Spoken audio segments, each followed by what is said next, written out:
there's less stress in a remote work environment. You give people a little bit more flexibility on their schedule. You treat them like adults. And suddenly, if life is good at work, then life is good at home. And the idea of work-life balance to me is wrong. I don't see it as a tug back and forth. I don't see them as mutually exclusive. I don't see them as canceling each other out.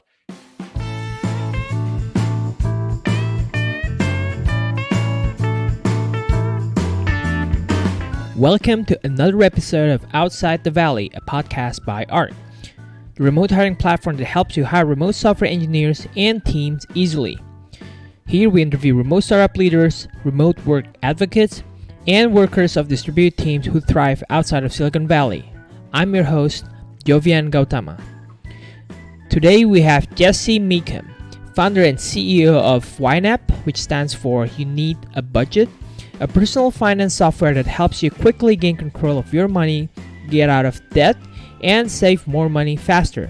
In this episode, we talk about how Jesse started YNAB back in 2004 and how it evolved and scaled to be the remote company as it is now. We also talk about his approach in delivering feedback and criticism and the deliberate steps that Jesse took along the years to become a better remote leader. Jesse also shared about YNAB's Culture Manifesto, unique interview questions the team uses when hiring new team members, and the impact of remote work on Jesse's life. If you're enjoying the podcast, please do consider leaving a review on iTunes because it will help other listeners to find the podcast. Here we go, Jesse Mecham. Hello, Jesse. Welcome to the show. Thank you very much. I'm glad to be here. Great. Awesome. So, Jesse, I recently just started using YNAB. I'm loving it so far. What I really like about YNAB is how intentional it is and how opinionated it is. So when I'm doing research about YNAB as a company, there are some parallels on the product and how you as a CEO run the company. So I want to dive a little bit more into that. So let's start a bit about a quick intro about your background and YNAB. Mm-hmm. Yeah, I started YNAB back in 2004 while I was still in school and was studying to get a master's degree of accounting. And I originally launched it as a spreadsheet. So it literally was a spreadsheet that you could copy and hand around. It had zero controls on it, but it all worked out just fine. And it was a perfect attempt to ask people for money when you had something that was barely viable. And right. So it started with a spreadsheet. The spreadsheet lasted about 1.5 years, and then quickly realized that we needed real software. So we started building that, and we've just kind of evolved from platform to platform. We used old school frameworks like Adobe Air to be on Windows and Mac simultaneously. Now we're obviously on the web as a SaaS offering, and we've got the mobile, iOS and Android clients as well. So the software has evolved from pretty rinky-dink software in a spreadsheet form all the way up to very sophisticated software. But the method that we teach, the method that the software reinforced, whether in the spreadsheet medium or now, has remained very much the same. And that's kind of been our clarion call, is that we teach people a new way of thinking about their money and then let the software just help them implement that. Right. That's amazing. And if I'm mistaken, you started creating or developing YNAB as a software when you met your CTO, Taylor, and it's also remote settings. Am I correct? Absolutely, yeah. Taylor wrote to me and he said, "Hey, I could help you improve your spreadsheet." And I said, he was kind of an interested customer, but also interested on the tech side. And I said, "Well, I'd really like to have actual software." And so he said, "Well, I can do that too." And so he and I did lots of phone calls back and forth, like real phone calls on landlines, and we chatted for a little while, and then kind of got the bare bones in place and an agreement in place. And he got off, and we launched the first version 9 months after we met over the phone, having never met in person. So we kind of tested the remote idea very early on before it was really a thing that I was aware of, and it worked. So we've stuck with it ever since.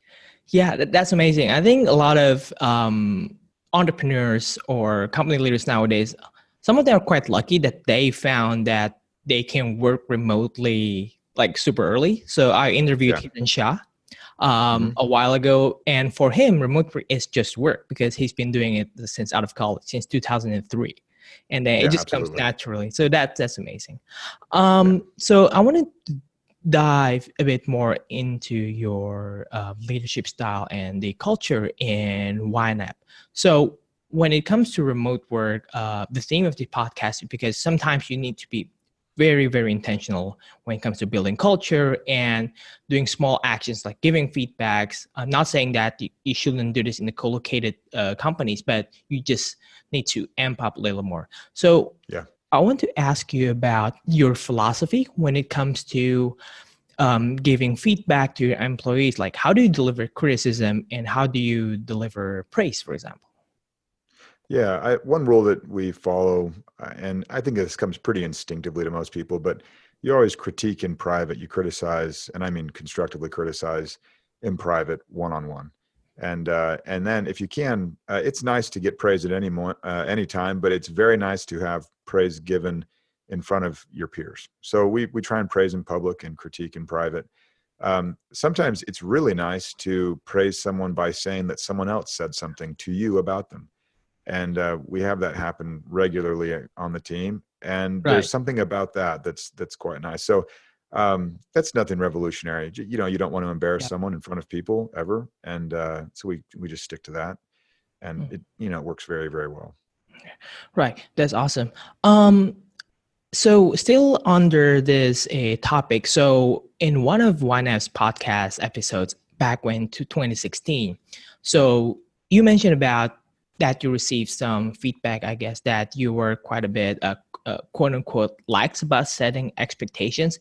And you say on the podcast that you were going to work on it. So I think a lot of CEOs, especially as they grow and they want to level up, they face this similar problem, especially when remote teams, when it's kind of like catch-22. So when you start a remote team, you need a high level of trust. But when you trust people a lot, sometimes you forget that they need some kind of direction or expectation. So at that time, what were the deliberate steps you take to be better at this? And what were the conscious steps? Yeah. Well, one point I want to make is that trust and clear expectations are not the same thing. So you can trust someone and still give clear expectations. That's just good management. And so want to make sure that's clear, but dropping the ball. And that was the real issue was, I wasn't following through on what I said. And so I read a book, and the book was Getting Things Done by David Allen. It's kind of a classic at this point, probably. And I implemented it. Like, I didn't question anything about it. What he said, I took his gospel and ran with it. And I've been running with that same program. The podcast I talked about was in 2016, but the feedback was given to me years before that. So I've been running with that Getting Things Done method for a decade. And it's not foolproof. Nothing is, but I made marked improvement in following through and doing what I said I would do when I said I would do it, and not forgetting that I said something at all. And that was key. So I took that, and it's just a matter of getting everything that you say or that you think into something that you trust as far as systems go, and then regularly reviewing that system so that you don't lose those things. That's kind of the gist of it. But it worked for me, and I readily recommend it to others that are struggling with the same thing. Yeah, great. You mentioned like not forgetting. So did you change your habit a little bit? So let's say when you say something, did you like more deliberately take notes?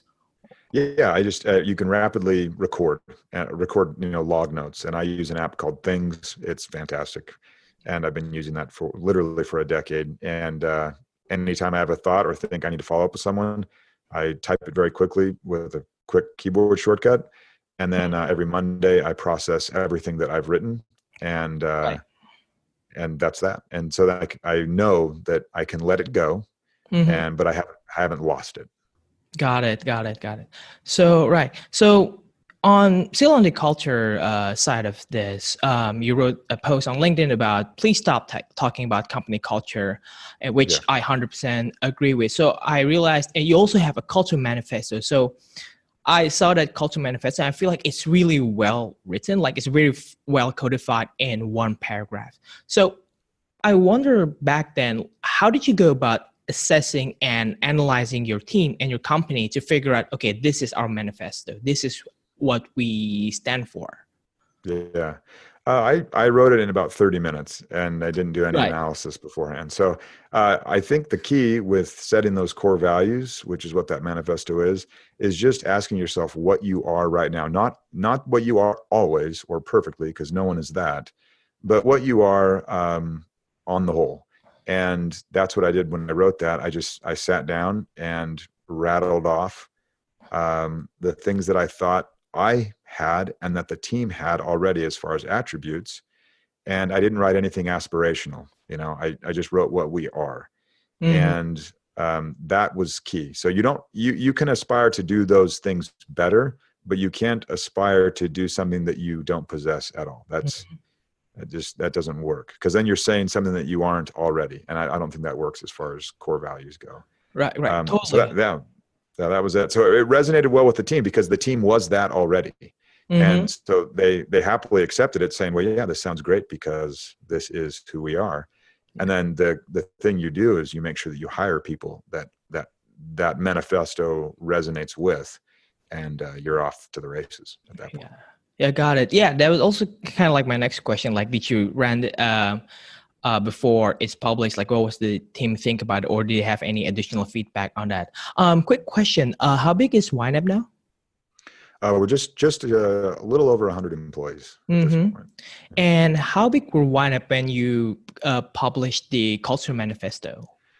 I'm not totally sure. I'm probably around a dozen employees. Oh, right. It's interesting because a dozen, so it's still pretty small. I Very think small. it's a really cool, like it's I think a lot of companies forget this, that you have to figure this out in a very early stage when it's a dozen. I think a lot of remote companies, especially, they only think about this when they are like 30 or 50 people, which still makes sense.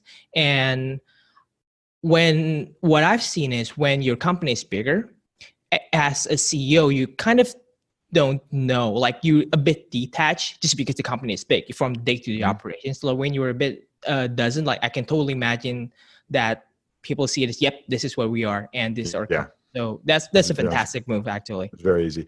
And the nice thing is, if you start early, you can do this at any point. It is easier when you're smaller. Absolutely. Right. Speaking of that, this cultural manifesto, has it kind of like, did you modify it or like evolve over time? The actual paragraph that you cited, we have not changed at all. The core values themselves, we distilled down to 7. So the manifesto includes it's a little bit of a broader description. The core values that we've adopted that are part of our like a working document that we regularly review and cite, that's 7 core values that we have. Yeah, I really love it because a lot of times, like, culture can be some kind of like buzzwords. Oh, we love our company culture. But I like that you just codified it down. And one thing that I really like is a quote from Jason Fried of Basecamp. Like, culture is not this big thing, but it's things that your company do every day. Like on a 50 days average, what does your company do? That is your culture. I love people confuse it with like the vibe of an office, like the right, brand of an office. It has nothing to do with that. It's more about the company character and far less about the company, cafeteria build out. Totally agree with that. So I want to talk a bit about all hands meetings. So I found this a very interesting topic because I realized like a lot of founders actually still struggle. Like, oh, what do I talk in an all hands meeting? What should I prepare? Just curious, what's the format in YNAB and how do you prepare for these meetings? Yeah, I follow a Google Slides template that never changes, and I just swap in little bits that are different. So we always start with welcoming people that are newly hired. And then I pull out a snippet that I want to emphasize from our 3-year vision that I wrote at any point. It could have been I wrote it 3 years ago. I could have written it the month before, depending on where we're at in that 3-year plan. But I'll read a part of that vision just so it kind of stays top of mind. And then we'll review one of the 7 core values and talk about that very, very briefly, usually. Wow. And then we go over goals, where we stand for the year on our goals, where the financials are. And at that point, my part wraps up, and then I turn it over to our chief product officer. And no, that's not true. Then we have an employee presentation on any topic they want. And the rule is that we always have the newest, new people go first. But because we hire so often, it's, people, they wait a long time before they present, but they can present on any topic. And it allows a remote workforce to kind of get to know someone behind the scenes a little bit, which I find is important. So we'll never get rid of that random subject of presentation. I love that part. After they're done, then we turn it over to our chief product officer, and he runs all of our demos. So each of our teams will demo whatever they've worked on for the last cycle. So you may ask how often we run them, and we run an all hands meeting every cycle, and we run cycles on, a 6-week, I don't want to call them sprints, but 6-week cycle, 2-week break, and then we get back onto another cycle again. It is pretty similar to Basecamp, like shape up method. Unless you're familiar. Yeah. I think they might have been part of our original inspiration. I know we've riffed on that since then, but I liked that cadence. Sprints were too fast, but stuff that's too far away, you kind of lose your grip on it as well. Mm-hmm. Yeah, totally. I can talk about that for hours, but that will kind of a bit off topic. Yeah. So, quick question: you mentioned about random subject. Is it like totally random, not necessarily work related? Yes. Oh, no, wow. It can't be. Yeah, the only rule is that it cannot be work related. Yeah, we ban.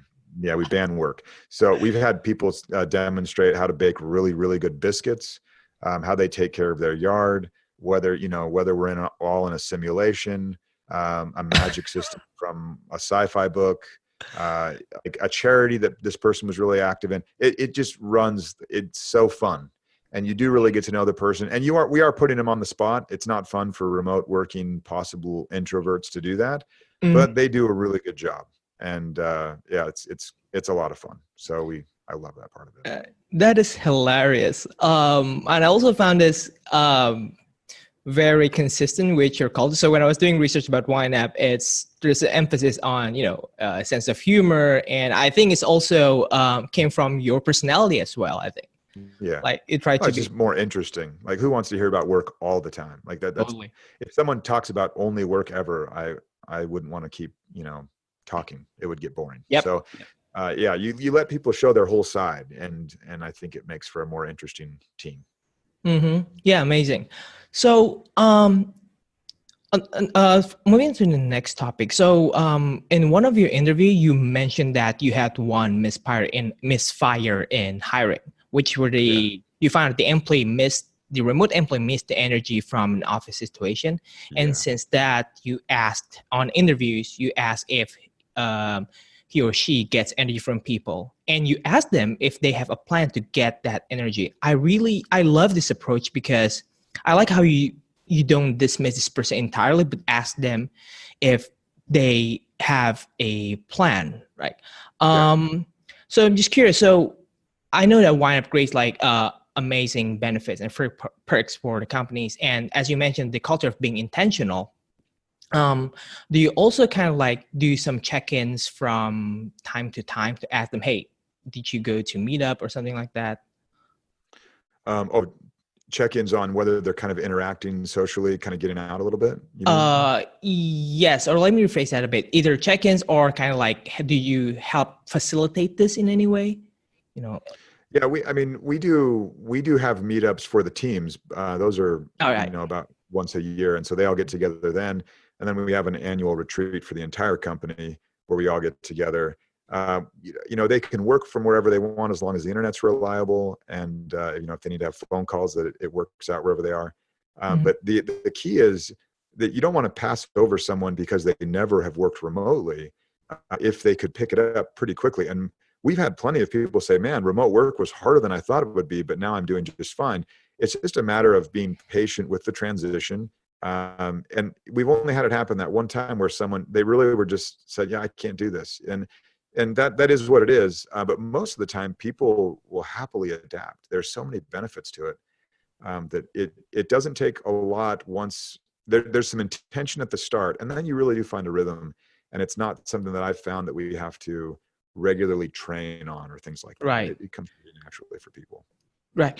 I totally love this because I see there are two types of remote companies. The first one is that they like to strictly hire people who has remote experience, and it's not bad by itself. It's just like that's how they work. And the other companies are companies like YNAB that, yeah, even though you don't have a remote work experience, we can train you on that or we can help you on that. So Yeah. I totally love Yeah. that. I mean, if you're, to be honest, if you were to have two people that are equal in every single possible way, and one person's remotely worked for a decade, you'd give the nod to the one that already had the experience. But I've never had that situation where everything is equal. Yep. So I would not want to toss out a candidate because they hadn't had that experience. They can get it quickly. That's amazing. Yeah, you mentioned about company meetup. So you have this a small meetups, and then the big meetup is kind of like the company retreat, right? Yeah. And can you share a bit more about the small meetups? Like, so it's basically like the product team meetup, exec team meetup, or marketing team meetups. Is that how it's designed?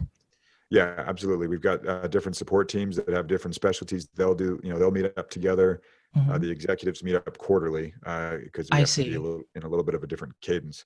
But the other teams will meet up at least every once a year. And on the off part of that year, we'll do the company retreat. So hopefully they're meeting with someone else from the team every 6 months. Either the big company retreat, and then about 6 months later, the smaller team meetup. It just does wonders for connecting people and improving the remote work aspect to get together every once in a while. Amazing. So for this small meetup, like how long is it? How many days is usually? Right now we're running them 2 full days. So they travel in on day 1, full day 2 of work, full day 3, and then travel out day 4. Our feedback from the team is that that's a little too short. So we may extend them to probably try 3 days. Once you've done all the work of the logistics, staying another day might make pretty good sense. Right. So the small meetups, correct me if I'm wrong, it's a bit more work focused compared to the big meetups. Is that correct? Yeah. The retreat, that big meetup, we don't work at all. But the team meetups, they're work focused. I mean, their goal is to get things done and really use that for work time. They play a little, but like an evening, nothing. Right. It really work. They're in a conference room. It's boring. No, it's not boring, but it's work. Yeah. Definitely. Yeah. So I only know that a lot of remote companies have small meetups only after I started this podcast, and it's interesting because everyone does it differently. I just find it fascinating.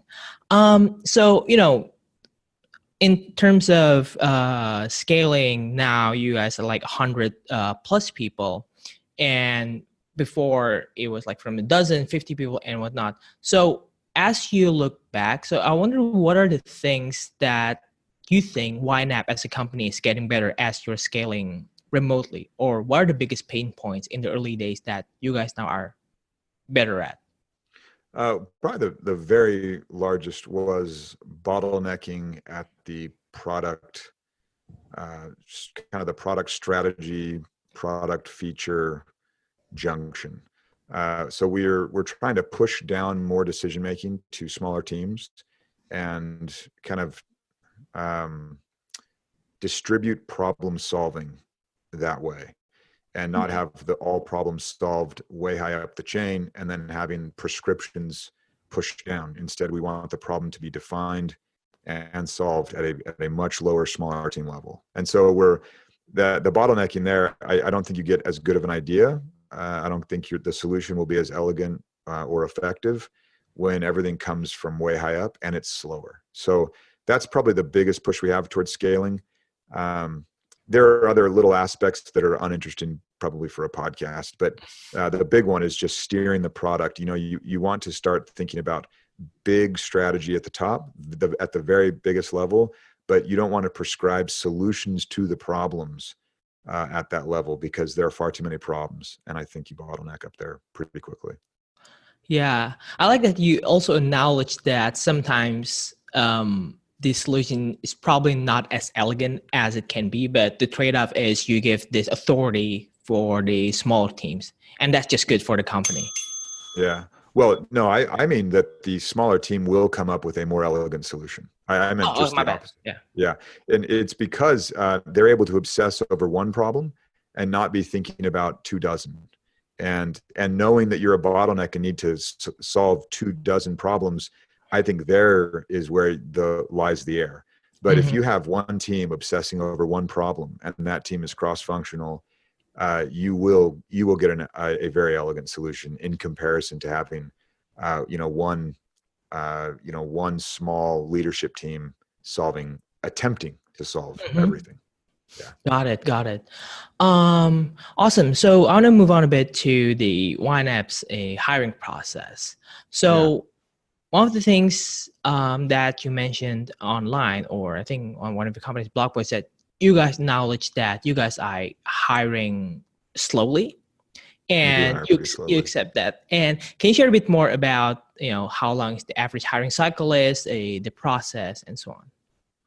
Yeah, the hiring cycle is different for different positions, but it's been 10 weeks plus, and we want it shorter for all the obvious reasons that you'd want your hiring cycle shorter.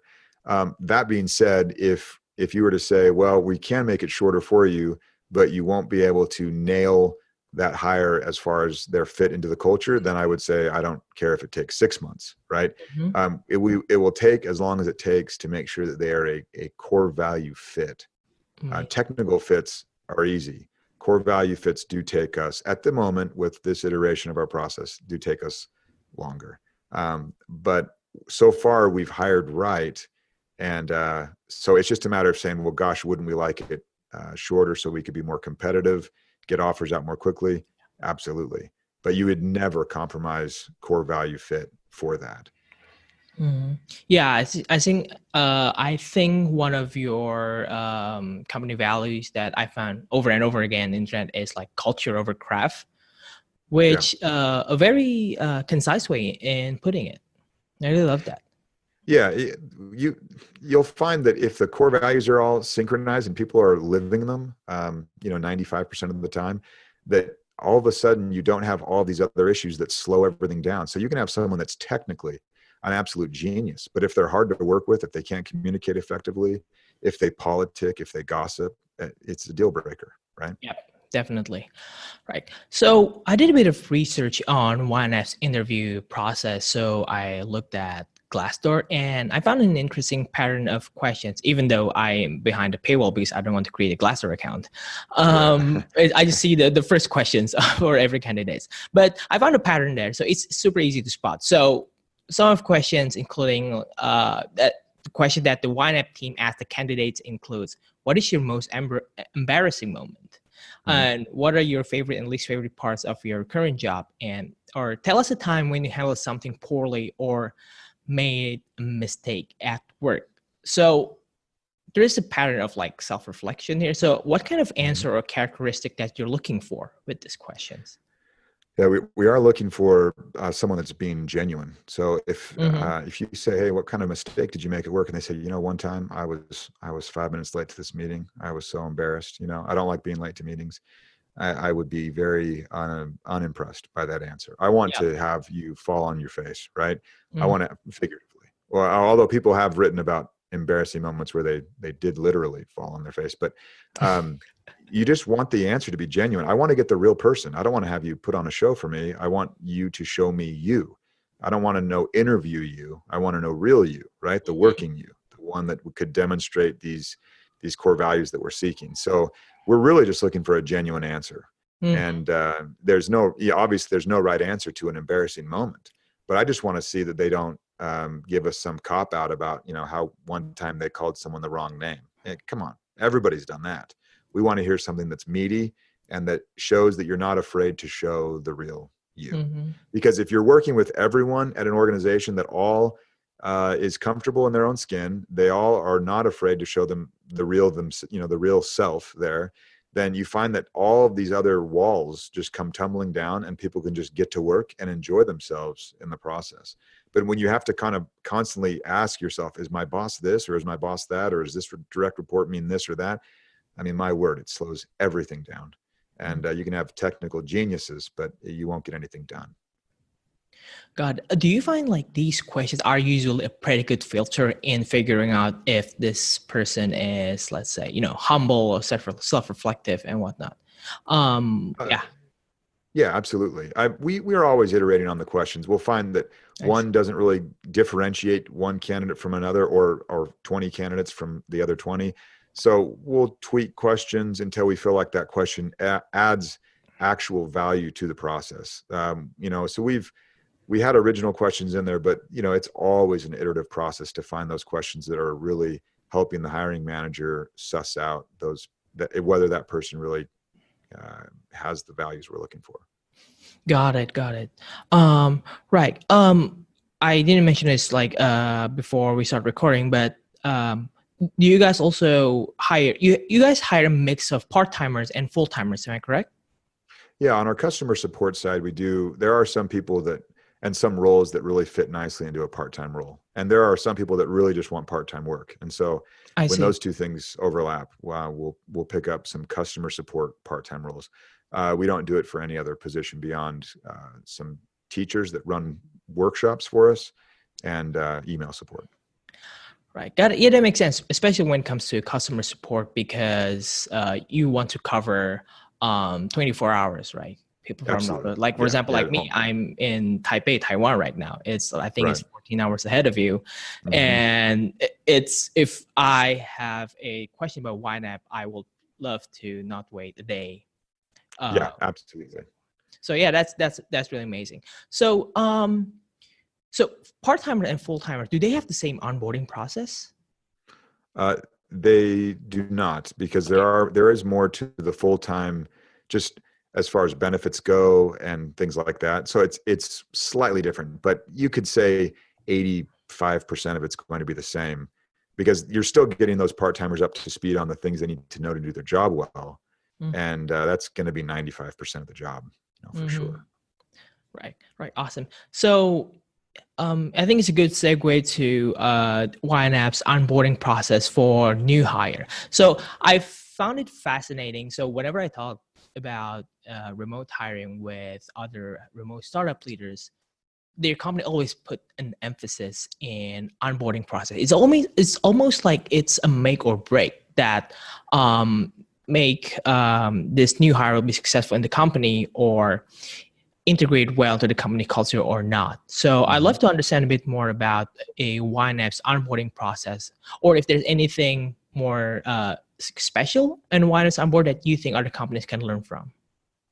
Yeah, we do. We send them a welcome package that I'm surprised more companies don't do this, whether they're remote or not. Someone's first day should feel awesome. They just went through the grinder to get there, and you really want to reinforce to them that they are where they are. You always get your guy, and that it's going to be like the test is over. They're on the team, right? So if it's it's got to be a situation where the candidate that's now a hire, where she feels like, oh man, I'm in the club, I'm in the inner circle, I've got it. A lot of times people start their jobs still kind of feeling like they're being tested. And so we do anything we can to just really assuage that fear, where he or she can just get, firing on all cylinders, and set aside that fear that they're still being scrutinized. They're not. They're on the team. They're in, and so that part's key. The welcome package is nice because we want to make a big deal out of it. And then we also make sure that they have an onboarding buddy. I think we call them onboarding buddies, but just somewhere where you say, hey, this person knows that you will bug them and they are expecting it. And if you don't, you will offend them. So bug them, ask them at any point, at any time, bend their ear. And then 3 minutes later, ask them something else. Like, they stand ready to just help you get any questions answered that we've missed in the process. Mhm. One other key thing we do is about 6 weeks after their start date, we have them have a call with our COO to get feedback while it's still fresh in their mind on what we as a company could have done better to onboard them. And that helps us kind of keep the process getting hopefully better each time. Right, that is amazing. And when you say welcome pack, like, is it a physical welcome pack that you send to their house? Yeah. You make sure it lands on the day. So you got to pay a little extra postage to make sure it's timed right. Yeah. And it just includes, includes things you'd expect: swag and Mhm. welcome, the employees all write welcome notes, why they're excited this person's joining the team. And it's so far, it's gone over really, really well. And if there's anything we can do to make it better, we're going to do it. But I've loved the effect it's had, where it's put people at ease. and it's let them hit the ground running, knowing that, they're on the team. Right. Amazing. Now, as you were speaking, I was thinking, like, is there any other remote companies that do that? I was also thinking of my previous guesses. Like, I think you're the first one that mentioned like really sending physical package on their their first day of work. So that's amazing. I do think a lot of companies should do that. And I really like when you say you want them to feel that they're an insider now. Yeah. I think this feeling is super underrated in any certain any situations, because the feeling you're feeling accepted. Just for myself, for example, like before I worked in a startup world, I used to work in a very traditional industry. I was selling stainless steel materials. So that's totally different thing. But at that time, the feeling was like, I just want to work at a startup and I want to feel like I want to be a part of them, for example. But so when I got accepted at previously was Code Mentor X, before it was ARC. And that's the feeling that, oh yes, I am one of them. And it's really strong feeling that makes you identify with this company almost forever. If that makes sense. Yeah, absolutely. Yeah, I totally love that. Right. So we're kind of like been running out of time here. So I want to kind of like ask some like lightweight personal questions about the impacts of remote work on your life, for example. So Jesse, so I've seen one of the biggest benefits of remote work that I've seen recently is basically the time. You have more time to spend with your family. So you've been working remotely since almost around a decade, I think. And longer than that. Yeah. Right. I wonder what are the positive impacts that being able to work remotely brings to you and and growing your family and so on. Yeah. There are the obvious ones that the average commute's 20 minutes. So you save 40 minutes a day. 40 minutes for 5 days a week, where you get into meaningful time very, very quickly. 200 minutes a week, you multiply that out and you're talking about serious time not sitting in a car. And that's a big deal. And not to mention the savings on just the wear and tear on the car itself. Life is simpler. You don't have to coordinate as much. True. There are a lot of our employees that have gone down to one car instead of two. That saves a ton of money. They don't have to wardrobe up, which is really nice. You can wear your clothes out a little longer. You don't have to, you can have a fewer nice, the nice things that you want to wear out. You can just be a little more selective there. I'm not saying you wear your sweats. There is a strategy that a lot of people use where they're like, no, I want to look good for the day. And I agree with that. You want to start your day and treat yourself right. But you don't have to, you'll save money still on the clothing side. So there's that. And there's less stress in a remote work environment. You give people a little bit more flexibility on their schedule. You treat them like adults. And suddenly, if life is good at work, then life is good at home. And the idea of work-life balance to me is wrong. I don't see it as a tug back and forth. I don't see them as mutually exclusive. I don't see them as canceling each other out. To me, if work is good, then life is good. And if home life is good, then life is good. But it's just life. All of it's life. And so the idea of like work life and balancing it evenly in something, I think we're just chasing after a phrase that someone used that never has meant much. So just that flexibility, the recognition that life is life, and it includes all of these things. We recognize that. You hire people that are honest, that want to do good work, and they'll run through walls for you if you treat them well. And I think treating remote or allowing people to work remotely is allowing people to, or I should say, is treating people well, because there are so many arbitrary, weird things about going into an office. And when old school or heck current CEOs ask me, well, how do you know they're working? And I'm sitting, we're sitting there talking at some conference, and I'm saying, well, you're sitting at this conference. How do you know they're working? I mean, you're remote from your employees right now. So they're all at an office and you're gone. How do you know they're working? If you're wondering whether or not your employees are working, then it is not because they're remote or co-located. It's because you wonder whether your employees are working. And that is a totally different issue than the environment. So it's a soapbox for me. But you hire good people. It doesn't matter if they're remote or located in some Airbnb. They'll do good work. Yeah, that's an amazing answer. And I also resonate so much with the thing that you mentioned that it's just less stress when it comes to remote work, and it actually makes you a better performer. So I just started working fully remote since a couple of months ago. And it's not that I'm less busy. Like I probably a bit more busier than I was working in the office, but it's kind of interesting. Like I just got more clarity in thinking. Like you can just think more clearly, even though you are as busy as usual, but it's just that less distraction, and the fact that the flexibility, it just like takes this burden off your mind, and there's more clarity on your job and even your life. Like, okay, what I want to do in my life, which is actually, it's funny. And by the way, this is not an ad, or because I'm talking to you, but this is also one of the reasons why I want to start budgeting with YNAB. Because like you can think of, okay, financially, where do I want to go, like in the couple of months, a couple of years, and so on. So I don't think I will start being more organized with my life if it's not because of a remote work. Yeah, well, people are usually pretty intentional about their careers, and they morph their careers. They're constantly spinning their career into money. That's what we do. Careers generate money. So they're very intentional about their career. And then once that career has converted into money with a paycheck, then they are unintentional with their money. And that is very weird to me, because to me, it's all the same thing.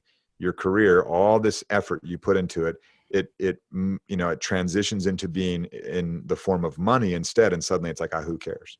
Like, wow, that's a strange turn of events. You care so much about your career, and you just don't care at all about your career as it's represented with money. So it's a strange kind of situation that 80% of people find themselves in, and we try and fix that. So I think we'll always have a market for people that need to do it a little better than they're doing it. Great. Yeah, that's amazing. So yeah, Jesse, it's been a fantastic chat. So where can people find you online? They could email me if they wanted to. It's jesse@ynab.com. I don't tweet. I'm not on Facebook. I'm not on Instagram. I don't have a blog or anything. So you can just shoot me a good old fashioned email. And, if you have any questions, and I'm happy to help out in any way I can. All right. Awesome. Again, yeah. So for listeners out there, check up YNAB. You need a budget. I'm a proud user, still working on it, because it takes some time, but it's, as for now, it's really worth it for me. I'm getting more organized and whatnot. This sounds almost like an ad, but yeah. So Jesse, thanks again for your time. Thanks so much, Jevian. Have a good day. Thank you.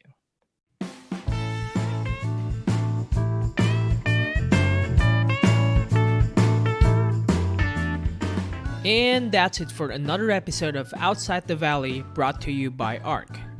We created this podcast with the hope that in each episode, you can learn something new from other remote startup people.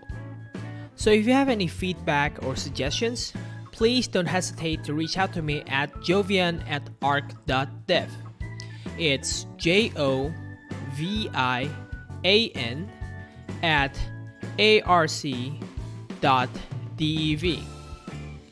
Or you can find us on Twitter at arc.dev. See you next week with another episode of Outside the Valley, and ciao.